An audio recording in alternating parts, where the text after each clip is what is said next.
झूठा है संसार रहने का सपना है, किसे करे तू प्यार कोई ना अपना है। झूठा है संसार रहने का सपना है, किसे करे तू प्यार कोई ना अपना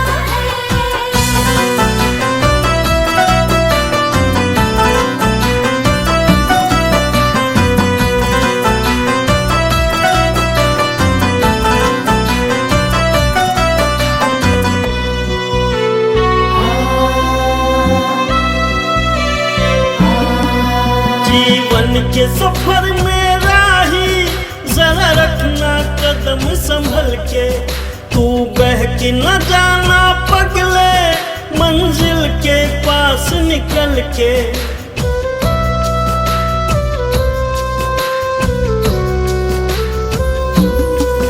जीवन के सफर में राही जरा रखना कदम संभल के, तू बहक न जाना पगले मंजिल के पास निकल के। पार तुझे टपना है, किसे करे तू प्यार कोई ना अपना है। झूठा है संसार रहने का सपना है, किसे करे तू प्यार कोई ना अपना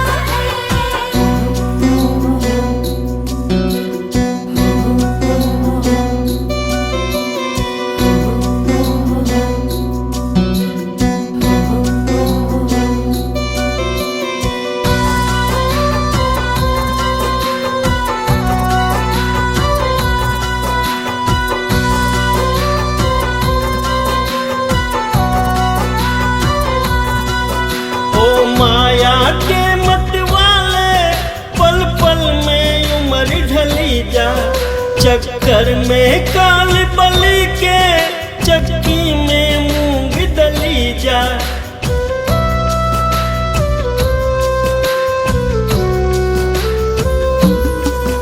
ओ माया के मत वाले पल पल में उम्र ढली जा, चक्कर में काल बलि के चक्की में मूंग दली जा। खाक में सपना है, किसे करे तू प्यार कोई ना अपना है। झूठा है संसार रहने का सपना है, किसे करे तू प्यार कोई ना अपना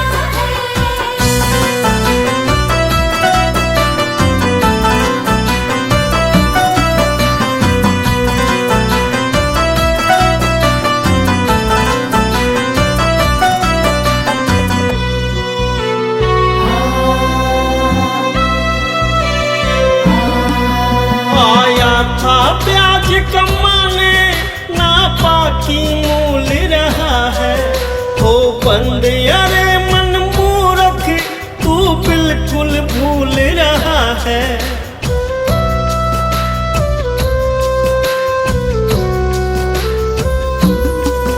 आया था प्याज कमाने ना बाकी मूल रहा है, हो बंद अरे मन मूर्ख तू बिल्कुल भूल रहा है। हरि को रटना है, किसे करे तू प्यार कोई ना अपना है। झूठा है संसार रहने का सपना है, किसे करे तू प्यार कोई ना अपना है। झूठा है संसार रहने का सपना है, किसे करे तू प्यार कोई ना अपना है। झूठा है संसार रहने का सपना है, किसे करे तू प्यार कोई ना अपना है।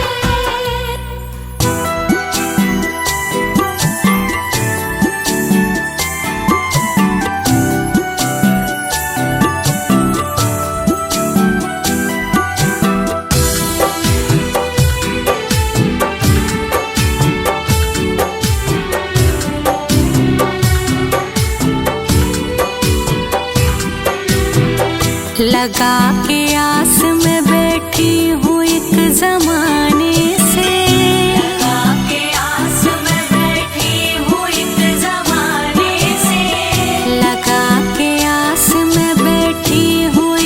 जमाने से। मिलोगे कब मेरे भगवान किस बहाने से। मिलोगे कब मेरे भगवान किस बहाने से। मिलोगे कब मेरे भगवान किस बहाने से।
जिंदगी एक किराए का घर है, एक न एक दिन बदलना पड़ेगा।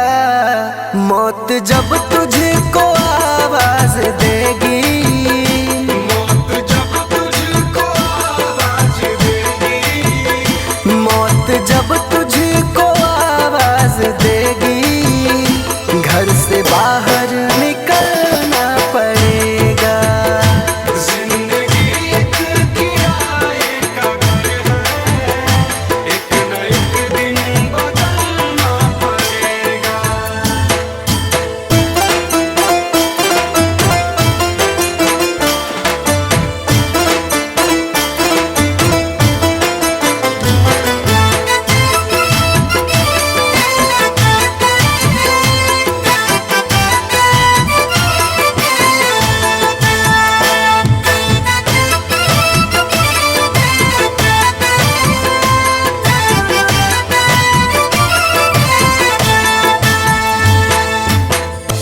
ढेर मिट्टी का हर आदमी है, बाद मरने के होना यही है।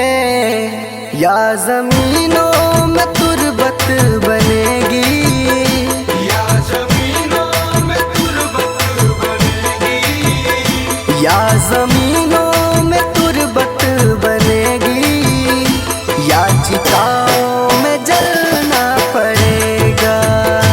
जिंदगी एक किराए का घर है, एक न एक दिन बदलना पड़ेगा।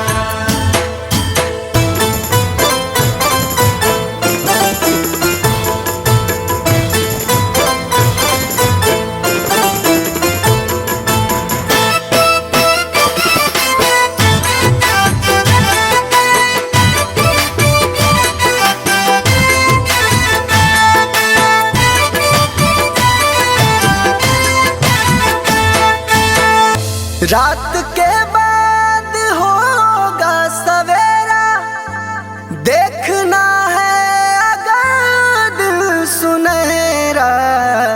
पाँव फूलों पे रखने से पहले, पाँव फूलों पे रखने से पहले, पाँव फूलों पे रखने से पहले, तुमको कांटों पे चलना पड़ेगा। जिंदगी एक किराए का घर है, एक न एक दिन बदलना पड़ेगा।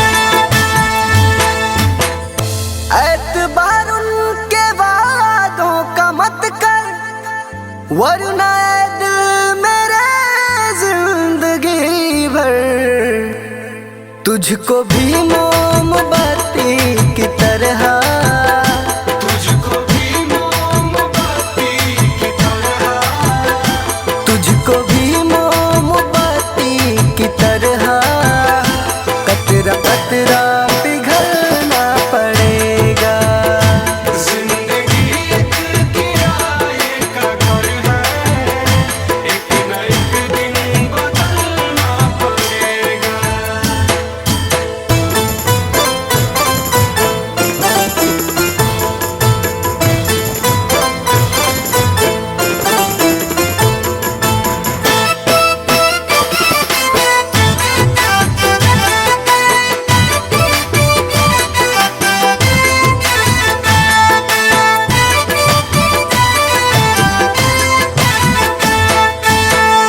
ये जवानी है पल भर का सपना, ढूंढ ले कोई महबूब अपना। ये जवानी अगर ढल गई तो, ये जवानी अगर ढल गई तो, जवानी अगर ढल गई तो उम्र भर हाथ मलना पड़ेगा। जिंदगी एक किराए का घर है, एक न एक दिन बदलना पड़ेगा।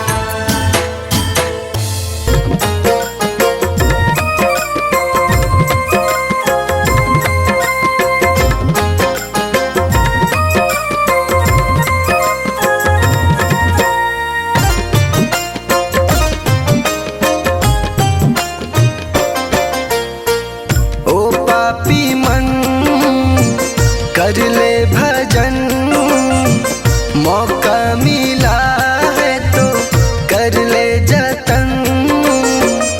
बाद में प्यारे पछताएगा जब पिंजरे से पंछी निकल जाएगा, जब पिंजरे से पंछी निकल जाएगा। पिंजरे से पंछी निकल जाएगा, जब पिंजरे से पंछी निकल जाएगा।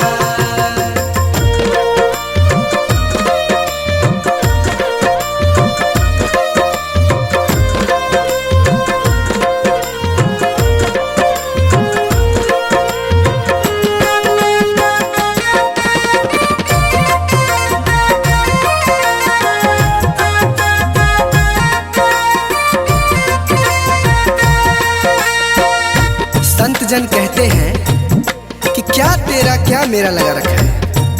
इस जग में ना कोई किसी का है, ना यहाँ पड़ी कोई चीज किसी का है। 4 दिनों का है जग का मेला, कोई न साथी संगी अकेला। 4 दिनों का है जग का मेला, कोई न साथी संगी अकेला। जैसा तू आया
घट में धर ले। राम नाम का सुमिरन कर ले, राम जी का नाम प्यारे घट में धर ले। राम जी का नाम प्यारे काम तेरे आएगा, जीवन मरण से तू प्यारे मुक्ति पा जाएगा।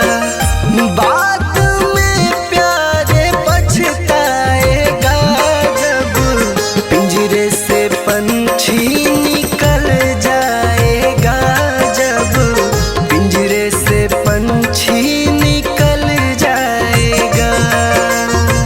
पिंजरे से पंछी निकल जाएगा, जब पिंजरे से पंछी निकल जाएगा।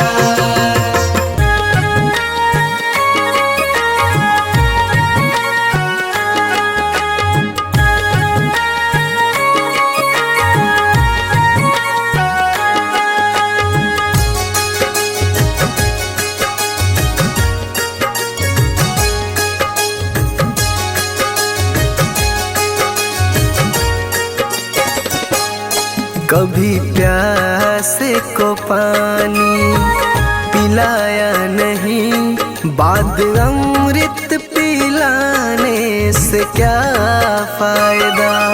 कभी गिरते हुए को उठाया नहीं, बाद आंसू बहाने से क्या फायदा। कभी प्यासे को पानी पिलाया नहीं, बाद अमृत पिलाने से क्या फायदा।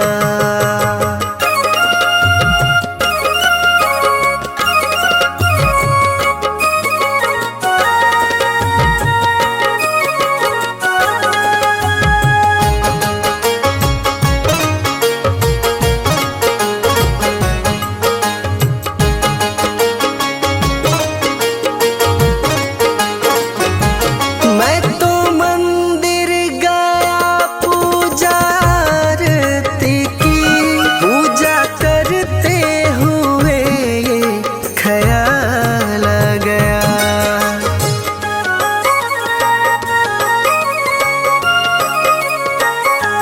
मैं तो मंदिर गया पूजा आरती की, पूजा करते हुए ख्याल आ गया।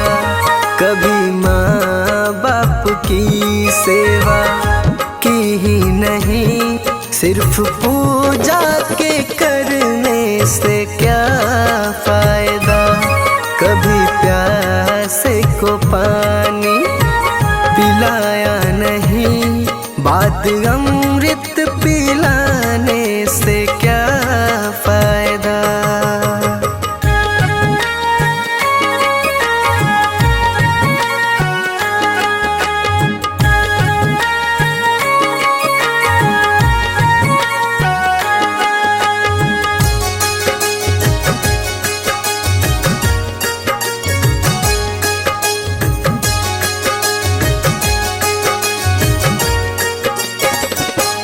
मैं तो सत्संग गया, गुरुवाणी सुनी, गुरुवाणी को सुनकर ख्याल आ गया।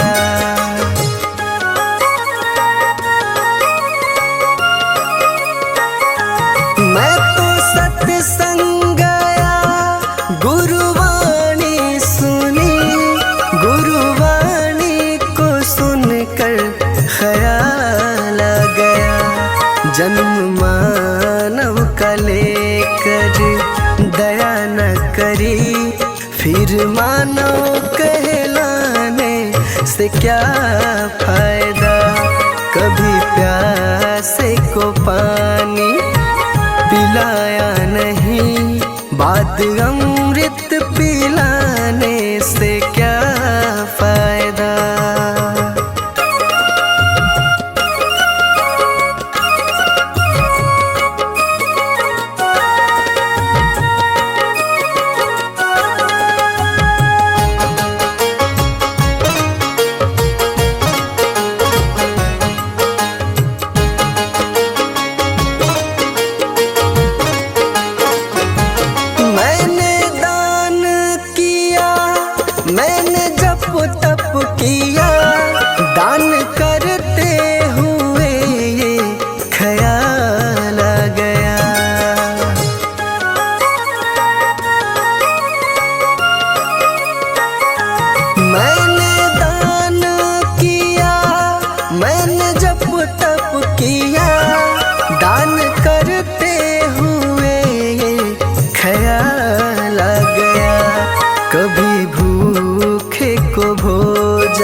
पिलाया नहीं। दान लाखों का करने से क्या फायदा, कभी प्यासे को पानी पिलाया नहीं। बाद अमृत पिलाने से क्या फायदा।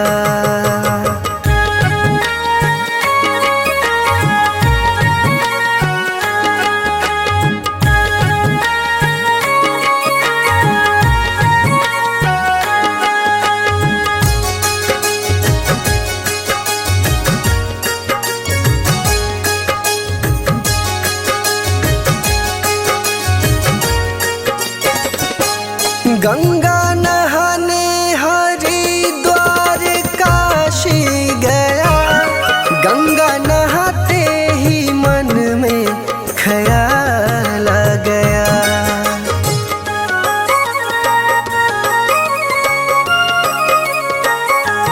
गंगा नहाने हरिद्वार काशी गया, गंगा नहाते ही मन में ख्याल आ गया।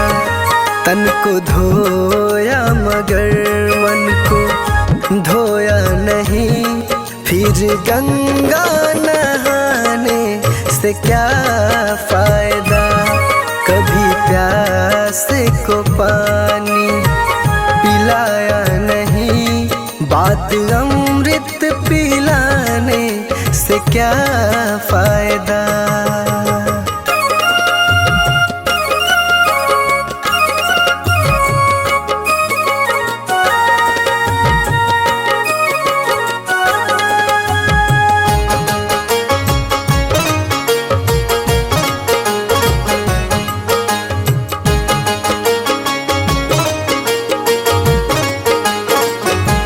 मैंने वेद पढ़े, मैंने शास्त्र पढ़े, शास्त्र पढ़ते हुए ये ख्याल आ गया।